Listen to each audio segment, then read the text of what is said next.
தர்மம் மனிதனாக பிறந்தது எப்படி என்று பார்க்கலாம்.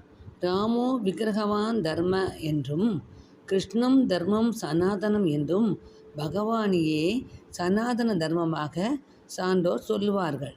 தர்மத்தின் உருவமான எம்பெருமான் தர்மத்தின் பாதுகாவலனாக யமனை படைக்கின்றார். யமதர்மராஜன் சூரிய பகவானின் புதல்வர். தர்மத்தை காக்க வேண்டிய யமனே தர்மத்தை மீறியதுதான் இந்த கதை. மாண்டவியர் என்னும் ரிஷி காட்டில் மௌன விரதம் பூண்டு கைகளை உயர தூக்கி ஆழ்ந்த தவத்தில் இருந்தார். சில திருடர்கள் இவர் ஆசிரமத்துக்குள் புகுந்து தாம் கொள்ளையடித்த பொருட்களை பாதுகாப்பான இடத்தில் வைத்துவிட்டு மறைந்து கொண்டனர். துரத்தி வந்த காவலர் மாண்டவியரை விசாரித்தனர். தவத்தில் இருந்த ருஷி பதில் கூறவில்லை.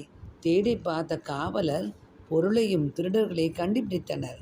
காவலர்கள் அனைவரையும் இழுத்து போய் மன்னனிடம் ஒப்படைத்தனர். மன்னனும் சரியாக விசாரிக்காமல் அனைவரையும் கழிவில் ஏற்ற உத்தரவிட்டான். திருடர்கள் அனைவரும் உடனே மாண்டனர். ஆனால் தன் தவ வலிமையால் சூலத்தில் ஏற்றப்பட்டாலும் ரிஷி உயிரோடு தவத்தை தொடர்ந்தார். மற்ற ரிஷிகள் பறவை உருக்கொண்டு இவருக்கு அருகில் வந்து வேதாந்த உபதேசம் பெற்று போனார்கள். இதை கண்ட மன்னன் வியந்தான், பயந்தான். இவரை இறக்கிவிட்டு மன்னிப்பு வேண்டினான். ஆனாலும் சூலத்தின் முனை இவர் உடம்பில் குத்தி நின்றது. அதனால் இவர் ஆணி மாண்டவியர் என்று அழைக்கப்பட்டார். ரிஷி மன்னனை மன்னித்துவிட்டு நேரே தர்மம் காக்கும் யமனிடம் சென்றார்.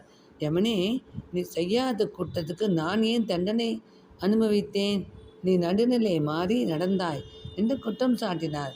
யமன், நீ சிறு வயதில் சிறு ஈயை ஊசியால் துன்புறுத்தினாய், அதற்கே இந்த தண்டனை என்றார்.